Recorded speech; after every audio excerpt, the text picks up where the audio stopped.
It's my feel-good breakfast show.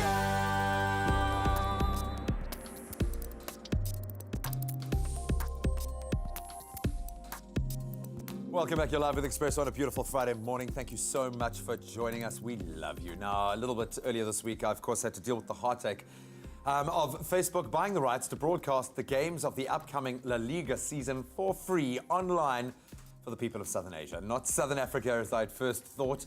Now with streaming services and social networks jumping on board, the way we view live sport is changing. Thankfully, this is great. And here to help us navigate the future is tech expert Bryan Smith. Bryan, why not South Africa, man? No, that's a silly question. We know we're tiny men compared to the markets that are exploding when it comes to, I don't want to just say social media, because Facebook has got there first. They've got a foothold, unlike any other social media platform.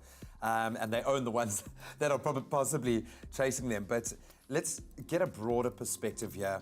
How has sports broadcasting specifically worked up until now through the bottleneck between the broadcasters that own those rights?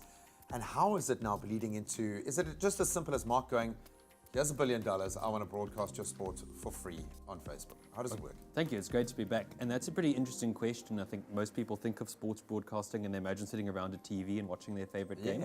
Sports broadcasting actually started in the 1890s through the wide networks of the telegram, in that games were relayed minute by minute. But up until now, games have been broadcast through radio and television. And as you alluded to earlier, broadcasters typically buy the rights to air specific games and fixtures on TV.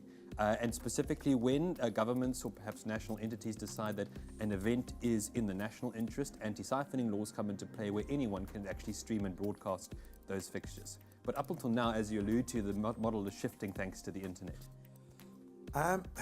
We know that these sports broadcasting companies, if I use an English model to stay safe, Sky, for instance, I mean, they support the English Premier League pretty much. I mean, is that relationship going to change? Do you think that these sporting bodies are going to become more independent? And maybe this is a bit out of the tech zone and more in an economic space. But do you see the technologies that are coming in changing the fact that we are consuming so much through our smartphones? Do you think this is going to be the way that it is, or do you see a pushback from the big broadcasters in terms of owning that space? That's a really interesting question, and I think the answer lies in the point of centrality, i.e. sports broadcasters are typically used to having what we call monopoly over specific fixtures or perhaps an entire series, game series.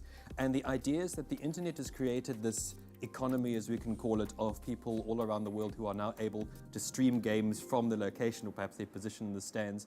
And instead of having one point of authority or centralized authority streaming the match, you can have various people streaming all different angles and perspectives of the game.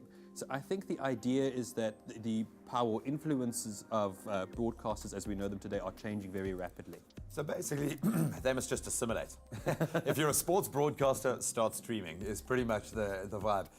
The social element, this is where Facebook really comes in, and where what I love about a live sports broadcast is the fact that you're connecting in real time with the World Cup, especially. That was just amazing. Yeah, I'm talking to Alan Shearer, and he's talking to me. Not directly, he's not a mate, but we are connected through that social network.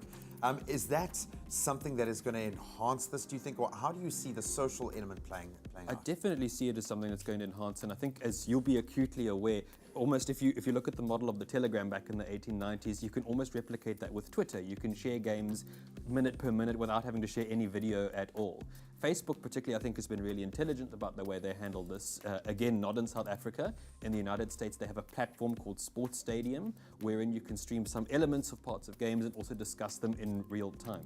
So I definitely think social media has created online forums where fans can engage with sports in real time, and I think that's also particularly exciting because it just expands the excitement of watching a game at home. I'm just seeing the way we cover esports. Can you imagine if we could do all sports in that same sort of coverage? It's awesome. But just bring it to South Africa, man. I would like La Liga for free on Facebook in South Africa. Bryan, thank you so much, man. I'm just amazed at how much you know in every field, not just tech.